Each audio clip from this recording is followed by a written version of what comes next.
Hello everyone, কি অবস্থা সবার? আজকে একটা মজাদার নাস্তা বানাবো। এটা খুবই সহজ। বাসায় থাকা 1 কাপ ময়দা আর 2টা আলু দিয়ে বানিয়ে নিতে পারবেন আপনারা। আর যেমন সহজ তেমন মজা, খুবই মজা হয়েছিল এটা। প্রথমে আমি ময়দা নিয়ে নিয়েছি 1 কাপ। এখানে আমি পরিমাণ মতো লবণ আর 1 টেবিল চামচ তেল দিয়ে দিয়েছি। এখন এটাকে আমি নর্মাল পানি দিয়ে একটা ডো তৈরি করে নেব।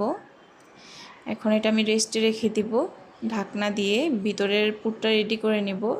এটার জন্য আমার লাগবে আলু। আমার আলুর সাইজগুলো ছোট ছিল, এই জন্য 3টা নিয়েছি। আপনারা বড় সাইজের আলু 2টা নিলেই হবে।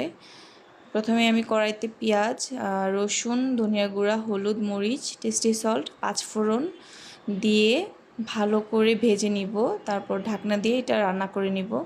এই তো আমার আলুটা রান্না করে হয়ে গেছে। বাটিতে উঠিয়ে রাখলাম।